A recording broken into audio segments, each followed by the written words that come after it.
Hello, hello, hello. It's me again. It's Steve, and it's the one who's gonna be the winner, the one to unmask the killer and the puppet master, both of you.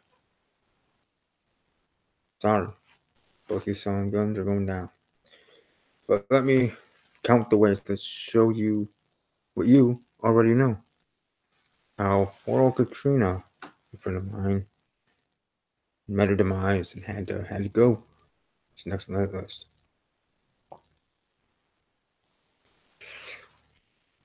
Just had to be done.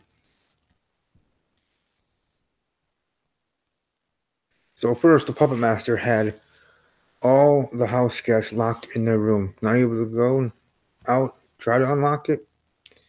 You ain't leaving for shit. Sorry. You ain't going. Because from a secure location, like from the killer lair in the laboratory, in your playpen, your monitors, watching everything. Everything is camerized.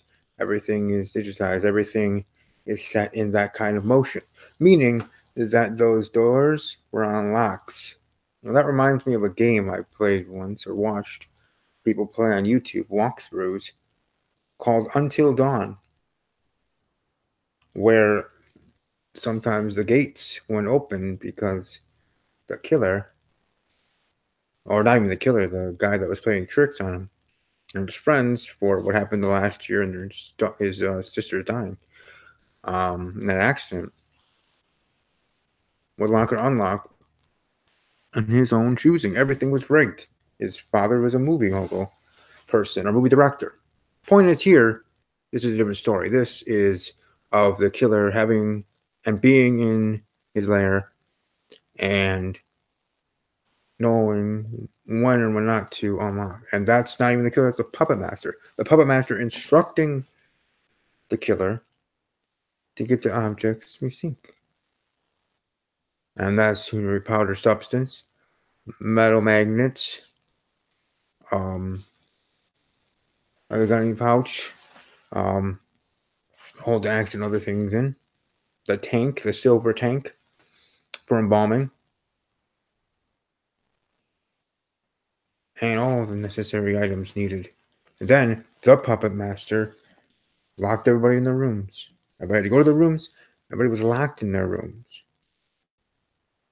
But the puppet master then instructed the killer to wait until her command to release Katrina's room and unlock it and be able to get in there any means necessary. Slowly, tiptoeing, walking his kind of ass into the bathroom because Katrina was taking a shower. She was worried. She was frightful and, was hoping to be spared but was too scared. And writing this suicide note that in its own right could be a plant, but was written nonetheless in her journal. In a journal by the bed. A journal resting on her nightstand. And in it, it read, picture of the note, June 11th, I'm terrified for my life. I'd rather kill myself than get murdered by some psychopath.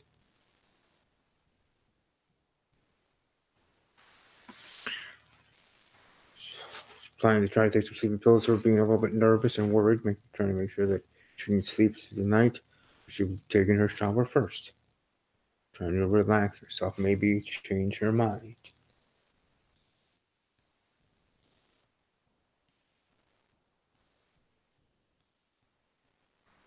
We'll have to see how that all tangled. But you know exactly how that untangled. Because the killer tiptoeing his ass in there by, like I said, watching the puppet master telling the killer, okay, time for you to go in. Or the killer seeing himself, puppet master be like, all right, that's your cue. Whoop. Whoop, time to go. Katrina there, and there's the frame going into the shower. So, and then you, killer, in your black hoodie, enter the bathroom with an axe in your hand.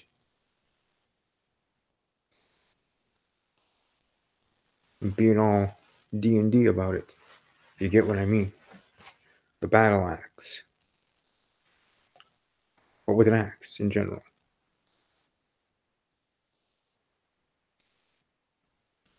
Then Katrina sees you. Because you pull a shower. You pull back the shower curtain and Katrina panics. Sees you. Freaking out. Then Katrina and you, the killer, struggle. You're battling it out. Katrina putting up a good fight. Getting some of your skin. Getting a little bit of you on her. Which, if this was real CSI, could figure out who the killer is that way. But trying to put up a fight, trying to battle back. But then she's holding her own throat. Why? Are you panicking? Because what she took what thought was sleeping pills was cyanide, arsenic poisoning along with metal, all bearing that is magnetic. And that magnetic stuff being used later. Then she falls and collapses, boom, in the shower. And then you, the killer, raising your axe and taking a swing down towards Katrina. And without remorse, without care, right? So psychopaths are. Oh, you don't have to tell me twice. That's understood. And then from there, with the wheelbarrow, you carry her with the silver tank, along with you, with all of your needed accessories, with your belt on. Put the axe back in its holster, like a gun in a holster, like your old West. We are in Idaho. And while you're being moved, blood is spurting out everywhere. Everywhere, anywhere. Blood everywhere in the bathroom. Nicks in the floor. It's because of the struggle and the back and forth battle.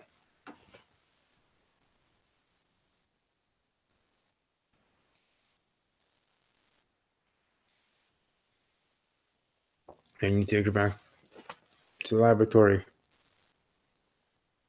Where at that point, you drain out her blood with IV, part of the involving process. You do that step by step meticulously, making sure the body's face up, removing clothing that was being worn, disinfecting the mouth, eyes, nose, and other orifices with a proper disinfectant and its own scent in its own way. Shaving the body where necessary, but women don't really need to. Closing the eyes. And then waxing the head as well, because running the features and then cutting the in the head, which is why, with the metal being hooked up on this apparatus, and with the magnetic metals and the magnets holding her down, and then whoosh, blood being drained, chop her up, head comes off.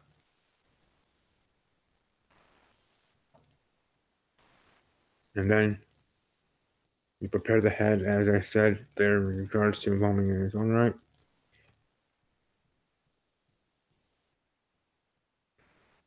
Using the machine, stripping the fluid needed.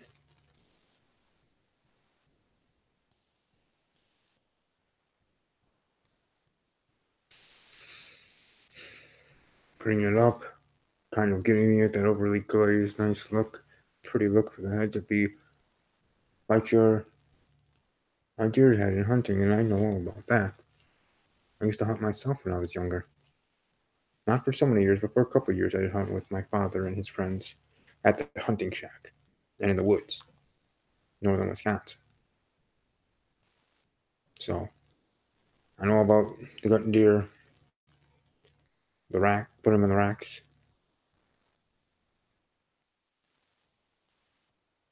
And take it to taxidermy for, if you want to have the deer head mounted or the whole body mounted.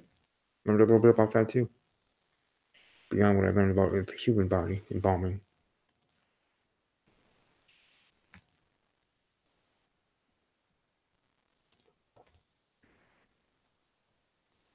Where she died from the rain is ripping it apart, and from the axe to the skull. Everything all in play. You're tangled web of lies. And not even web of lies, but web of evil. Then the maid's here put her up on the wall like a trophy and for everyone to see. Because guess what? That's where how magnets are used. Sometimes, right for putting up your heads on the wall. Little magnets, not big ones, little ones. It's not like putting up a poster and having to tack it in that way. But all that is what you did that with the sinister thing. I understand. You gotta do what you do. I respect that. But I know who you are. Killer.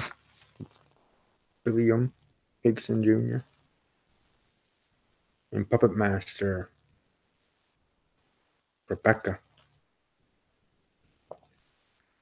I respect you guys, but I'm not dumb. Neither are you, but alright.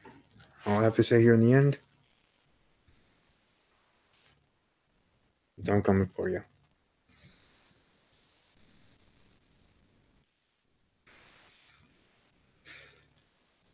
Run.